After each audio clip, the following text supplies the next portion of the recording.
Alright guys, and welcome back to another Marvel Strike Force video, and today I wanted to go ahead and talk about iso-8 because I feel like it has been quite a while since anybody has put out an iso-8 guide. And what we're going to do in today's video, we're going to talk about what they even mean and what they do, because there's so many of them, and there's the green version and there's the blue version, and there are some differences between those. Obviously blue is much better, but anyway, we're going to talk about that, and also more or less best practices when it comes to choosing the ones that fit for you, because contrary to popular belief, there is not always a clear-cut best individual one. A lot of characters actually can use several of them effectively depending on what you need them to do. There are times where you may want a striker for certain content, maybe you want a raider for other content. It just really depends. And also there's preference too, right? Because maybe you like a certain character like Kestrel, right? She's a character that's pretty hotly debated and always has been.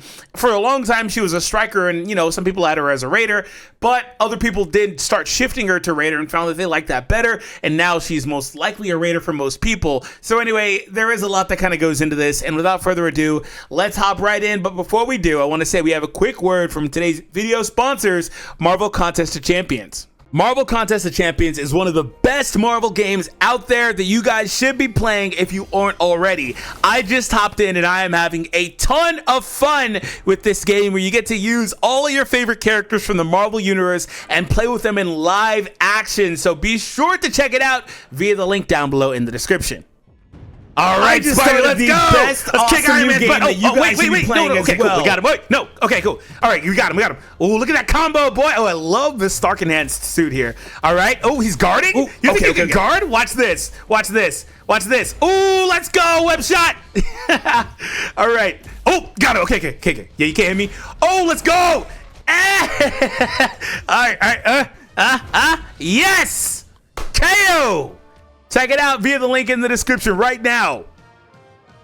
Now, it can be really confusing deciding on ISOs like I was explaining. Some people will have certain preferences and things like that, and maybe they'll want a certain character as a raider or a striker. Things like Kestrel, still debated, people having her a striker or a raider, things like that. I think she's much better now as a raider on her current team personally. You can also make arguments for some other character ISOs and some of the characters that I have, like things like Lizard. Maybe he could be a raider, he could be even a striker. I believe his ISO attack is pretty solid. So the first thing I want to kind of get out there for you is that you understand that ISO is kind of subjective. It depends on a lot of different things. It depends on your preference, first and foremost, what you like to have happen when you're playing the game, when you understand the system.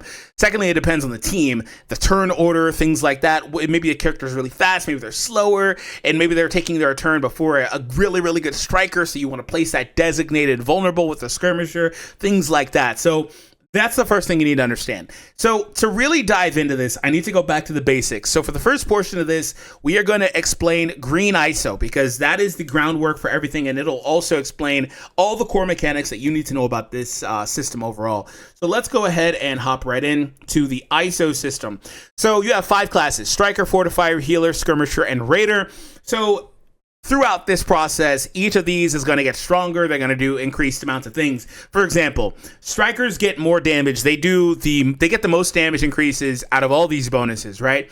Strikers also have the innate ability to where if the enemy has a vulnerable, then this character that has a striker class can do a second hit on that enemy. That is a really, really, really strong effect, particularly because the second hit pulls from the basic attack, and the basic attacks sometimes on these characters will have really, really strong effects like turn rewinding or extra advantages like, you know, giving yourself positive effects or things like that. So you can use your ultimate and then follow up after that if they had a vulnerable on them with your basic. So obviously you're going to do a lot of damage, aside the fact that you're getting extra damage increases from having that class equipped anyway, but you're going to do more damage by following up with that, and then there may even be an added bonus, right, from using your basic as well. Now, there are ISO attack / counter, it's called counter assist mechanics.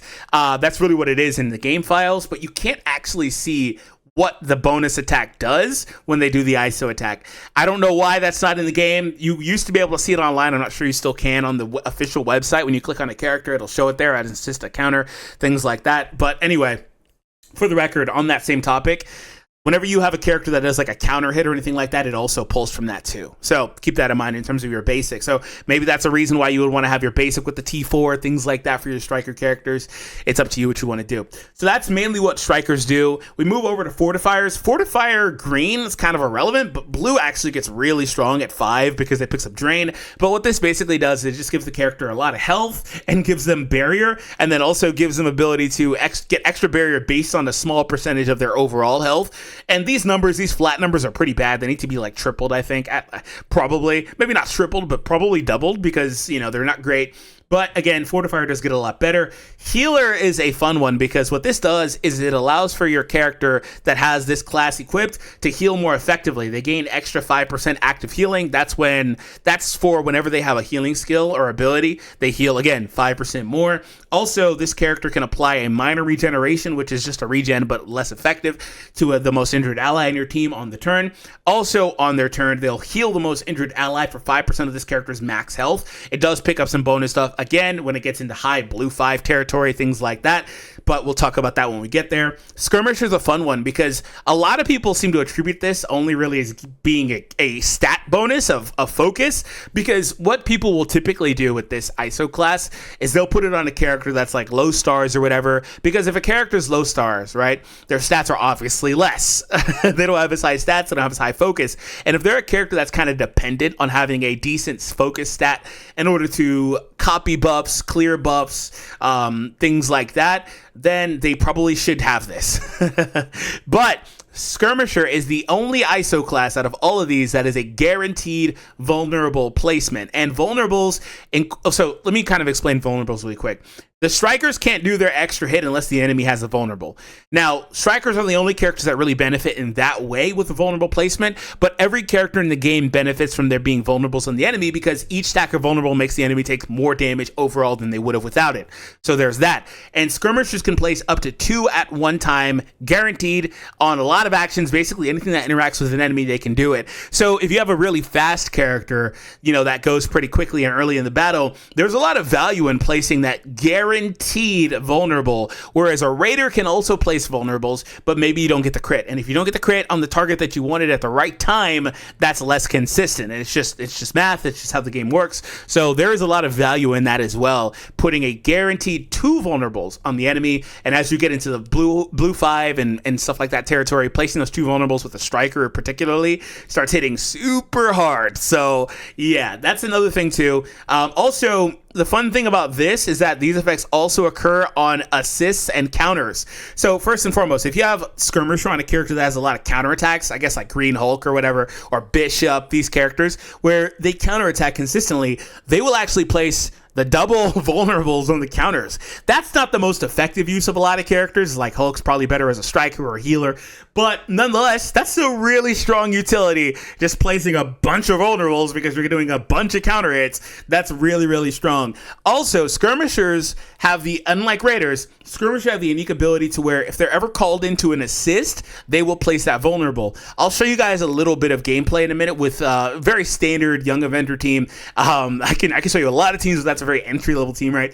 Where the whole gimmick of that team is everybody's a striker but Miss Marvel, and she has the ability on her passive to where she always assists, I believe, hero brawler allies. So you'll get the initial attack from your character, like Kate Bishop, she's a striker, she'll get her normal attack that you triggered with her, and then Miss Marvel will be called in for an assist. Miss Marvel then places the 2 vulnerables, which then allows for Kate to then do her extra ISO attack, which is again spawned off of the basic attack. So Kate gets a second hit that she wouldn't have gotten otherwise.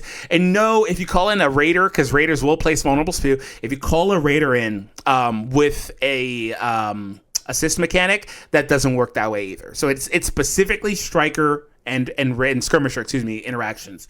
I've talked about Raider a few times, but here's Raider's gimmick.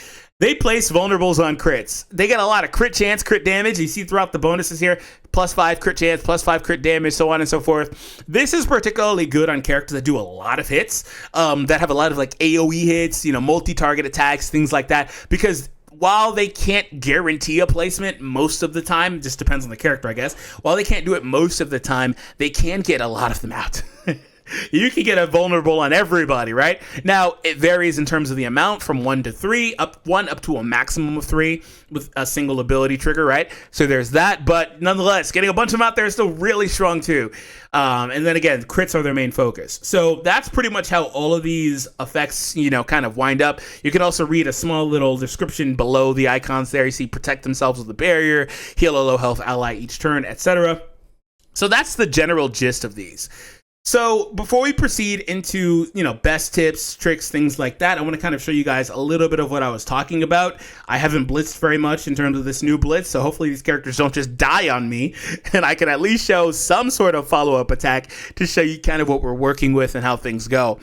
So I need to kind of also explain Raiders and their effect where they actually do bonus damage on crits. It's kind of a weird effect. It kind of reads similarly to the Striker one, but that's not really the case.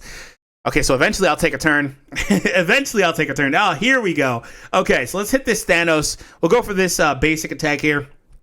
And so right here, she's going to attack there. Thanos is going to get the 2 vulnerables right there placed, and then that triggered an extra attack from Squirrel Girl. Same deal here. We're going to go for the basic. Miss Marvel assisted. I think we're going to get the retaliation. No, he didn't have it. No, he's just going to get that effect off. Now she does another attack. So that is how skirmishers and strikers interact. Now, throughout that process, if the enemy already had a vulnerable, things like that, before the skirmisher decided to do their assist, then they will start doing the skirmisher effect where they're like clearing buffs or flipping buffs if they're blue 5, things like that. They will also start getting those effects. So skirmishers have a lot of value. I really wanted to get that point across because, again, a lot of people kind of just look at that. I didn't mean to lose that. A lot of people kind of just look at them as focus buffs, and that's it. Because when they get higher on stars, they often move off of skirmisher, but skirmisher's a really strong one because it has a lot of utility. Now, I sometimes do the same myself, but it just depends, again, on the situation. Now, let's talk about, how do you decide what ISO to put on your characters? Because there are going to be a lot of characters that do a lot of different things, right? So let's take Spider Slayer here, for example. If a character, here's a general rule of thumb. If a character does a lot of multi-hits or adjacent hits, then that's a character that you probably would want to have as a raider most of the time. So anyway, this character says right here, attack primary target, flip 2 positive effects to negative effects, and then repeat the attack. So repeating the attack is very strong. That's basically the same thing. That's another hit on that same target. It's not multi-enemy, but repeating the attack is strong. Right here, attack all enemies. So again, maybe a good chance to get that. Part of the reason why is because of the vulnerables, but also the more enemies you hit, the more likely you are to get crits. Also, Raider also increases the crit chance and crit damage, so just makes a lot of sense to put him as a Raider. But this is where things get, I didn't mean to do this, this is where things get a little bit wonky, because sometimes these characters also have really strong basics. This basic is particularly strong. It does multi-hits, yes, but it also says apply offense up to a non-summon Sinister 6 ally with the highest damage that doesn't have offense up, and the attack can't be dodged. Now, I don't know if his basic literally would do the offense up. I'd have to test it with him being a striker, or look at the in-game, it's not in-game, but I look at the website like I was saying. But assuming that it does do that, despite everything screaming to him being a Raider, there's actually value in having him being a striker where he hits into a vulnerable and he gives offense up to a non-summon Sinister 6 ally, right? So again, general rule of thumb would be on a character like him to be Raider. Let's see what most people are doing. 93% of players are using him as a striker. See, that's what I'm saying. I actually didn't expect that. A lot of people are using him as a striker, and this I think is going to take me to the site. Yes, it is. Let me get back. And again, I'm pretty sure it's because of that effect, right? So if you want to have him as that works out pretty well. Now, I haven't tested this team enough. So I've tested the team a lot. I haven't tested him or Lizard enough to really say if I want to move him or change him, but I probably will wind up changing him at some point, because one thing I found with the Superior 6 team was it kind of felt weird having certain characters, certain ISOs, like Goblin could be a striker pretty reliably, things like that. Now, Lizard, why did I choose Skirmisher on this guy? If you catch the point, I kind of talked about it earlier. This guy goes pretty quickly. He hits a lot of enemies. So he'd be a really, really easy candidate for a Raider. Also, his striker hit is really strong too. So let's see what most people chose. I want to see this again. They chose Striker yet again. 59% of players are using Striker on this guy, and for good reason. His Striker attack is really strong. Flip, regen, apply bleed, and heal block. it's not going to do the chain part, but it's just going to do that part, right? By the way, ISO hits are not going to hit multiple enemies. If they can do multiple enemies, it's just going to be a single target. So that's very strong. Why did I choose this? Because he goes first and foremost, he goes first. Well, pretty much goes first. And then he has this effect here where he copies and clears all of the positive effects from enemies to himself, and then he spreads them to his entire team. So for me personally, I wanted the guaranteed vulnerable, yes, but I wanted to get the focus bonus to increase the likelihood of him being able to do that, especially outside of outside of crucible situations where he's more likely to be pulled off from certain allies. Like I think Kraven increases the focus, which would obviously make it a lot easier to put him as a different ISO. But in war situations, I sometimes use Kraven, sometimes don't. Depends on the team. But yeah, so there's that. And otherwise, his focus is just sitting at 16k. For me personally, but that's because he's also a 3-star. So when he goes up higher, it could make more sense to move him to being one of those other ISOs. But also, you don't want to have a situation where you have too many characters of the same ISO class. We just looked at 2 characters from that team that most people are using as strikers, and that's not a problem. It's not a problem to have multiple characters be a striker or whatever, but you don't want to have everybody being a striker, right? You don't want to have like 4 strikers and 1 healer or something like that, because all of a sudden you can't get any vulnerables to use the striker class. You're getting the extra damage, sure, but you'll never do the ISO attack, right? So let's look at Goblin. Goblin actually is a fun character who could reliably be a striker because he does that defense down, which is really strong. But I feel like actually I've seen a lot of people have him as a striker. I think this one may be, 86% of players have him as a raider. And Goblin is a quintessential raider in my opinion, because everything the special doesn't. But he starts off with that huge bombardment attack that hits everybody, gonna hit those those criticals and all that fun stuff. So just, again, pretty quintessential stuff. So the next question is, I've kind of explained, raiders, when you should choose a raider on a character. That's pretty self-explanatory. If they do a lot of hits, it makes a lot of sense. Also, a counterpoint to that is if they do a lot of damage, that makes a lot of sense too. This is a fun one really quickly here. The Eternals. So naturally I'd tell you Skirmisher Striker as they currently are. However, Raider Icarus is pretty interesting because his stats have started to dwindle a bit. He's not the Titan that he was like a year and a half ago, like damage at 79k base there. Not the Titan he was a while ago. So if he can proc that crit hit, it could do a lot of damage and help push him over the threshold to kill somebody to allow him to do the second hit. However, he does have attacks where he calls in Cersei right here at the bottom. Gain an assist from Cersei and a random ally. So like that type of stuff would trigger an extra hit here. And then again, Striker does have that extra damage. So also right here, if Cersei's an ally, do extra attacks and apply assist now to one random Cersei ally. So again, I think most people still would have that, but I think that as he's aged, Raider has transitioned to being a really good one for him overall. Cersei is like, she's kind of whatever. She's not really meant to do anything other than drop vulnerables for Icarus. She has utility with like her stuns and rewinds, and her basic is strong too, but she doesn't really do much else in terms of that vulnerable placement in terms of the actual footage. She just makes Icarus pop is the point, right? So that's more or less it. And I wanted to kind of talk about another really, really strong damaging character, and that would be Spider Weaver. Now, Spider Weaver is a pretty easy character to put as a striker. If a character is designed to be their best damage dealer on their team, like a Gamora, things like that, they are most likely going to wind up being your striker in a lot of cases. Spider Weaver also is a character that can hit multi-targets, so she could also make a pretty interesting case to be a raider. But again, most people are going to have her as a striker. I'm not even going to click it, but that's more or less what you would want to do. Now, you've probably seen that I have other characters doing other things, like Doc Ock as a healer. Why is that? Well, because I don't really need him to do anything else. I don't really need Doc Ock to do anything else. And he has that ability where he drops those regens. He also heals a lot on his passive here too. So like he's, again, another quintessential character that has a really straightforward ISO class. You're going to run into these characters every now and again. 79% of players. He is a character that just makes the most sense as being that. Also, let's take a look at a character like Nick Fury. So Nick Fury is a character that has the ability to do the assist on allies, things like that. I just saw the wink. I've never seen that before. But he also has healing. A lot of people will use him as a healer, right? Also, he has this gimmick in his passive where if he does a crit, he has the ability to get extra ability energy. So a lot of people use him as a raider. He's got a lot of different viable choices. The reason I chose Skirmisher was because on the team, they call in a bunch of assists in the invader team. And so what would happen is you want to have skirmisher and strikers primarily on that team, in my opinion, because you'd get that skirmisher striker interaction pretty often. And so that's what would happen. And so I wound up leaving him as a skirmisher while 52% of players are still using him as a healer. Also, I will caution that with some characters like Nick Fury, he's been in the game for so damn long, you know? So with him, it wasn't really skirmisher back then. It was just raider or healer, pick your poison, right? So that's more or less it, but there's a reason why you would choose certain characters to be certain things. Now, I haven't really explained it, so I will now. The Raider characters have an interesting gimmick where they do extra damage on crits. So let's read it here. On active ability crit, apply +1 vulnerable up to a maximum of 5. And also right here, on active ability hit, when it says that, it just means when whatever your attack hits that you're using, right?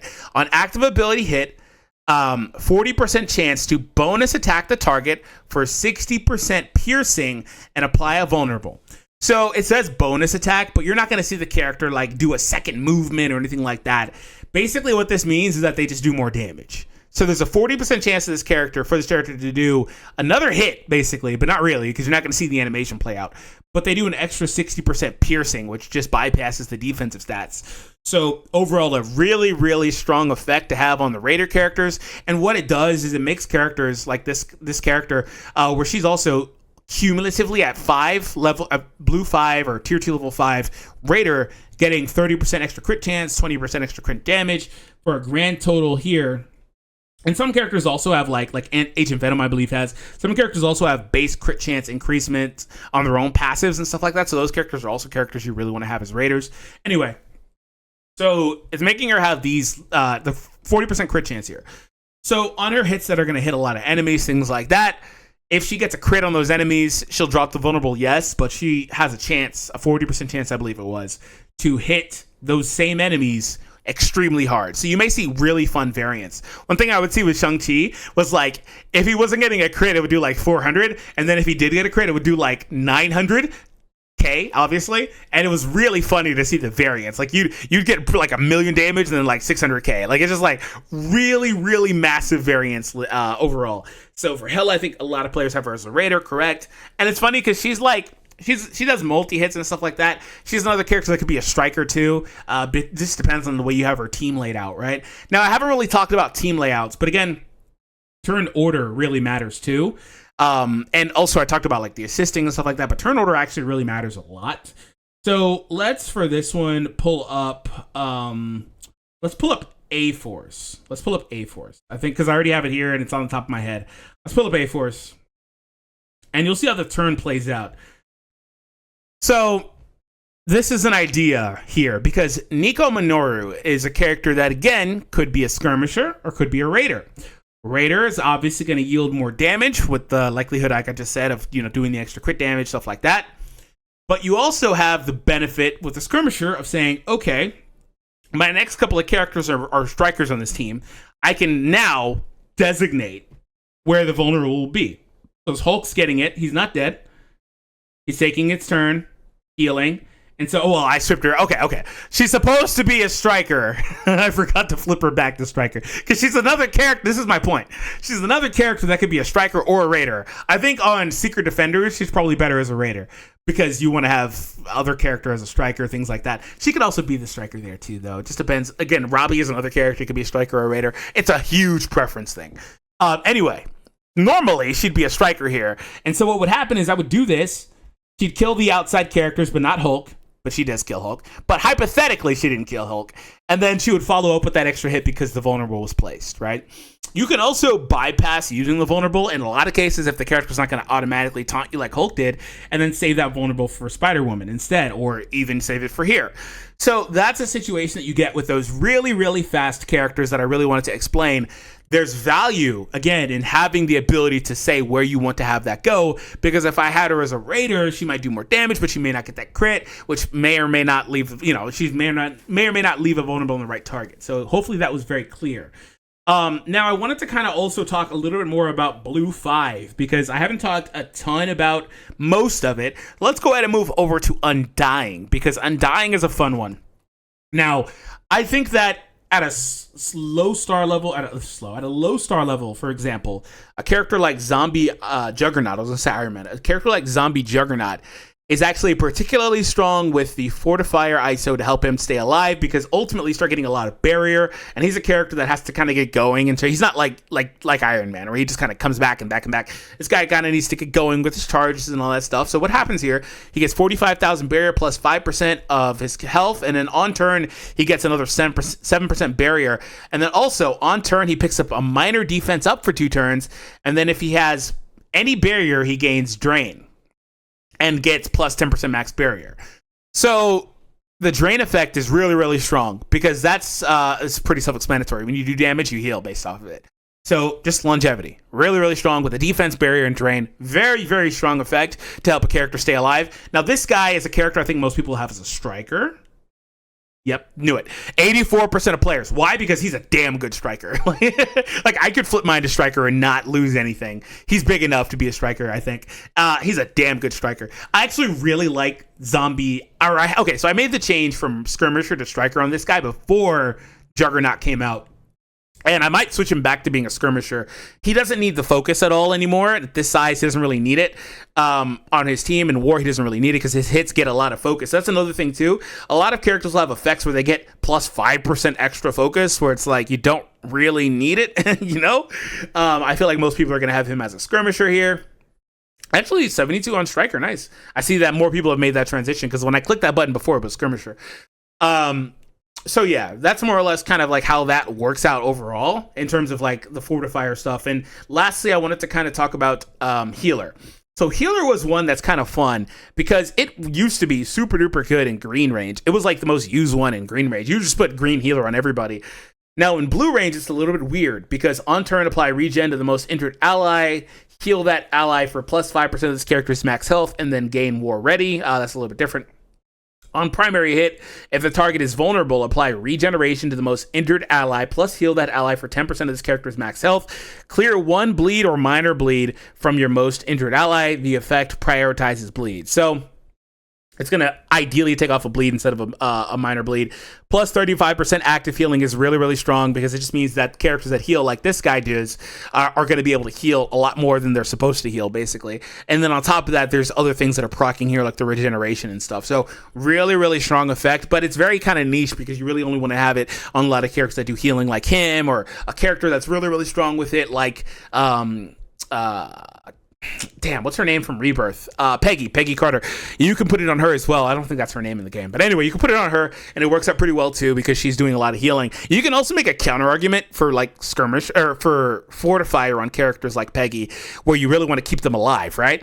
Let's pull up Rebirth here, because Rebirth is another case study in ISOs, right? So you can make a counter argument and say you wanted to have her, Captain Carter there, just be a fortifier so she stays alive, things like that. Also, her striker attack could be useful because of those regens being nice, right? I feel like most people will have her as a healer. This guy had the built-in crit chance in his passive, so that worked out pretty well for him. If I push him up another level, he'd obviously be more effective as a crit monster with the Raider ISO.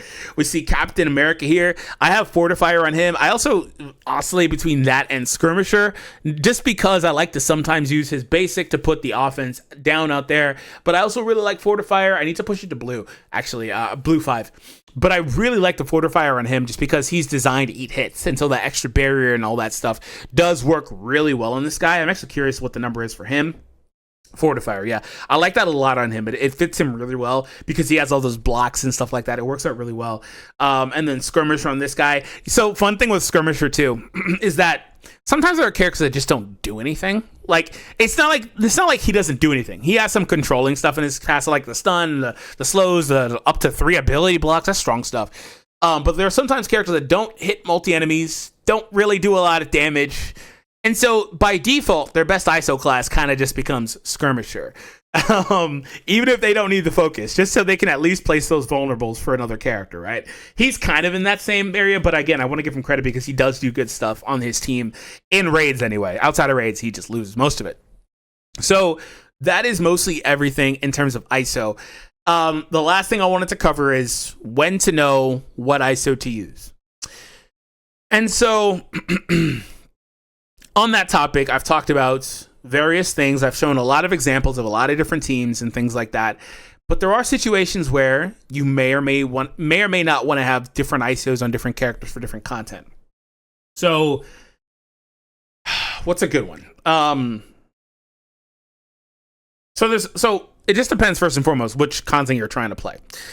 Dark Dimension, raids, war, arena if it's an arena character / team. Sometimes there's things like scourges, and it depends, right? And scourges, a lot of times healers would become very popular on characters just so they can keep healing and staying alive, things like that. In raids, maybe you want a certain ISO because a specific team is being used, but maybe in war you're pulling that individual character off and putting them on a different team, and now you want a different ISO class, right? So that's more or less it. But the last thing is, like I said, on that topic of what to know what to choose, or how to know what to choose. Like I talked about with Hulk earlier, he's a very effective skirmisher. I don't think anybody's really using him there. He's also a damn good healer because he takes a billion turns and heals on them. So he's just really, really devastating. And also Striker is very strong because his ISO hits really strong. It does a lot of damage. Hulk just in general does a lot of damage. So yeah, he's a fun one. I feel like most players are going to have him as a healer. No, Striker 50%. So depending on the team that you have, you may want to switch this up. So I wanted to elaborate on that more, but it really just depends on what you're trying to accomplish, right? Because I guess if you watch this video, one thing you may or may not have taken away from this video is that the end point is that there isn't a be-all, end-all for most characters. Most characters don't have a designated best ISO, right? Most don't have a designated best ISO. A lot of them can do multiple things. Maybe they do one thing a tad bit more efficiently than another ISO class, but a lot of them can be very, very versatile. There are characters that also are designed to call in for assists or call allies in for assists that maybe make you lean a certain way on them and be very strict with that, but a lot of them are very versatile. So I want to know what you guys think. Hope you guys enjoyed today's video. Hit that thumbs up and subscribe if you are new. Again, check out Contest of Champions, and I'll see you all later.